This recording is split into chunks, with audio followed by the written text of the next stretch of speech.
Picture this. It's a blazing hot Tuesday in Mumbai, a city buzzing with ambition. You see sleek skyscrapers, luxury cars, and billboards advertising India's latest tech unicorn. This is the image of a rising superpower, a nation that just sent a rover to the moon. Now look closer. Down on the street, amidst the chaos and the dreams, a man named Sunil Yadav is preparing to go to work. But his office isn't a gleaming tower, it's a manhole. He strips down to his underwear, his only uniform for the job ahead. There's no helmet, no gloves, no oxygen mask, no protective suit, just his bare skin and a flimsy rope tied around his waist, held by his co-workers, standing above. This isn't a scene from a historical documentary. This is happening right now, today, August 6, 2025. Sunil is about to descend into a toxic abyss, a modern-day gladiator fighting for his family's survival in an arena no one wants to see. This is the hidden shame of modern India. While the country celebrates its multi-trillion-dollar economy and its status on the world stage, thousands of its citizens are forced into one of the most dangerous and degrading jobs imaginable: manual scavenging. Sunil takes a deep breath, not of fresh air, but of the foul stench already rising from the depths. As he lowers himself into the suffocating darkness, the sounds of the bustling city fade away, replaced by the gurgle of raw sewage and the pounding of his own heart. So, how did we get here? How did cleaning human filth become the inherited fate of an entire community? The answer, like so many of India's deepest problems, begins with caste. For thousands of years, the rigid Hindu caste system has dictated social hierarchy. At the very bottom are the Dalits, formerly known as untouchables. And within the Dalits, the Valmiki community was condemned to the most impure tasks, including the manual removal of human excrement. This wasn't just a job description, it was a life sentence, passed down through generations. Your birth determined your destiny, and that destiny was to handle the waste of those higher up the social ladder. Then came the British. You might think colonial rulers, with their Victorian ideas of sanitation and engineering, would have modernized the system. Nope, they made it worse. The British constructed vast, unplanned urban centers with underground sewer lines and dry latrines, but they didn't bring the technology or the will to maintain them properly. Instead, they formalized and institutionalized the caste-based practice of manual scavenging. They created municipal bodies that officially employed scavengers from the Valmiki community to clean these new, more complex sanitation systems.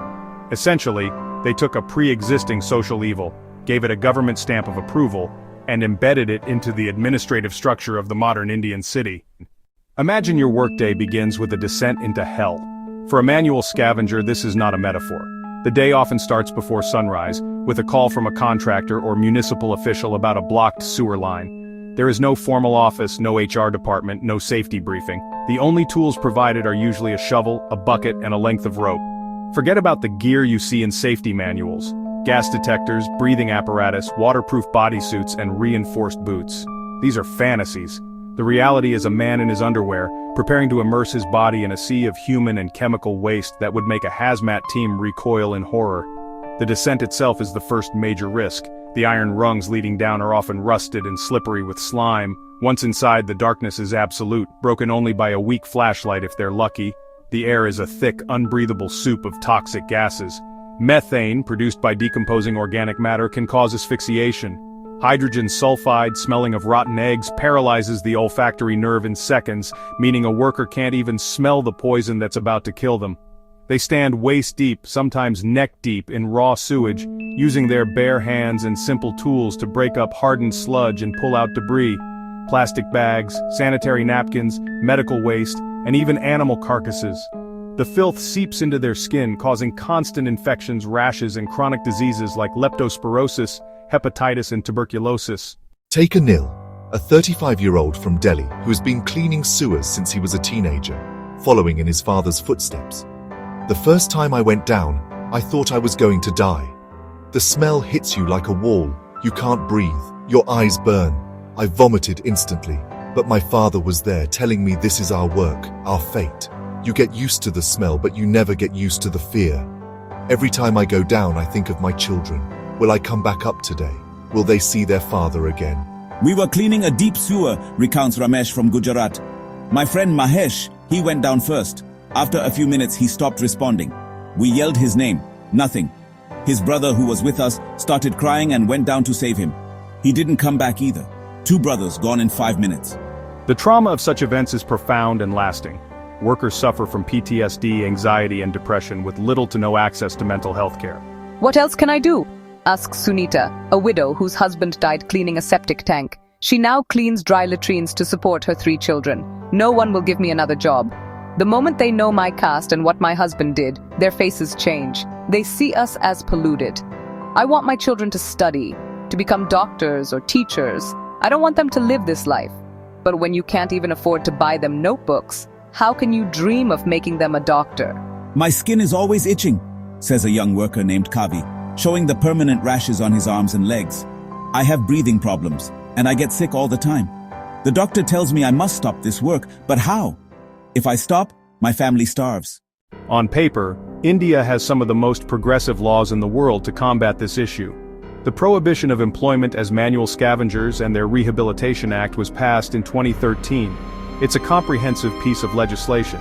It doesn't just ban manual scavenging, it makes it a cognizable offense, meaning the police can make arrests without a warrant. It mandates that every municipality must use modern technology for sewer cleaning. It also requires a complete survey of all manual scavengers and a time-bound plan for their rehabilitation, including one-time cash assistance, skills training, and housing.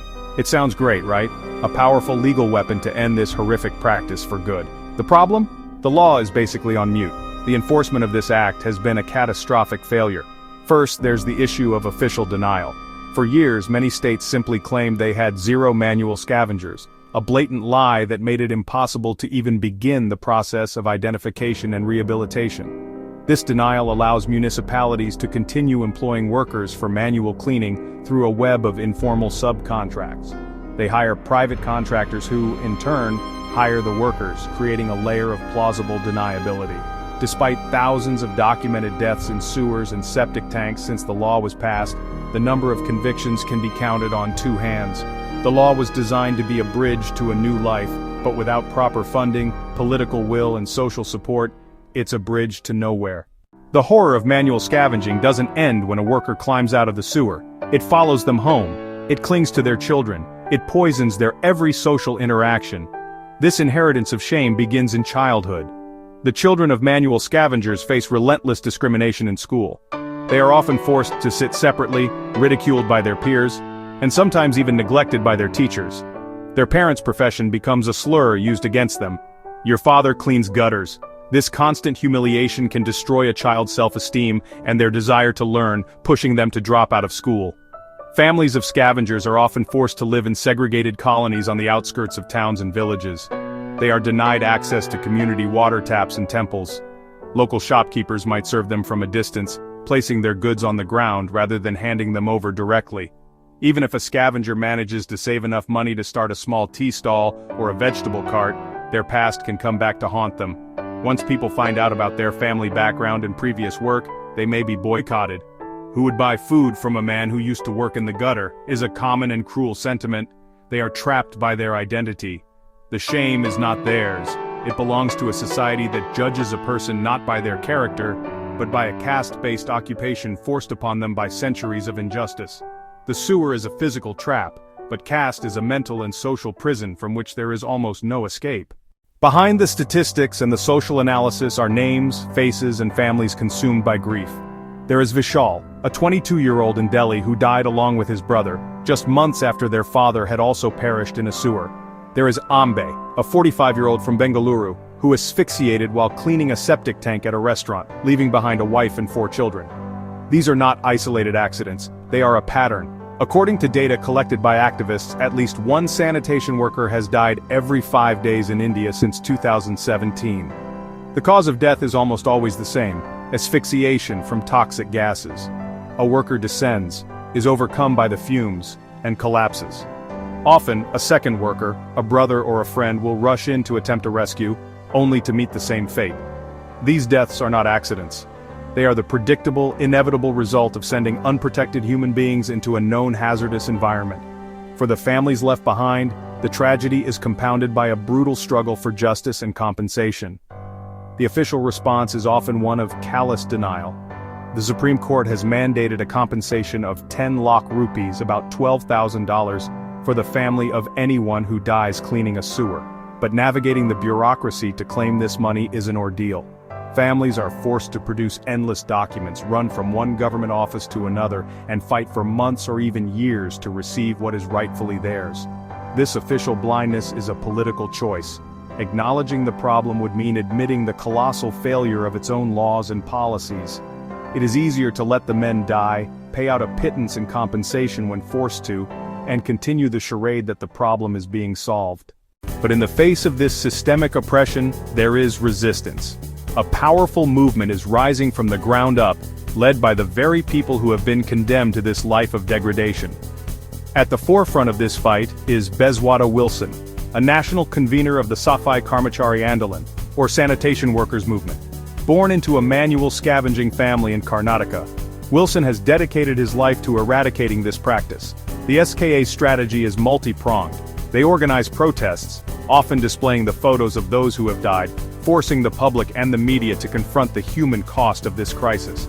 They provide legal aid to families, helping them file police reports and fight for compensation. Crucially, they focus on liberation, encouraging workers to leave the profession and publicly burn the baskets they once used to carry human excrement, a powerful symbolic act of breaking free from their past. And there are incredible stories of individuals who have managed to break free.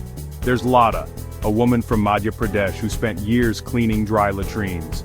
With the help of an NGO, she learned to drive an auto rickshaw, and now earns a dignified living as one of the few female drivers in her town. There's Usha Chalmar, once a manual scavenger in Rajasthan, who is now the president of a leading social welfare organization, traveling the world to speak about her experiences and fight for the rights of others. These stories are more than just inspirational anecdotes. They are proof that a different future is possible. They show that no one is defined by their birth or their past, and that with courage and opportunity, the chains of caste and shame can be broken.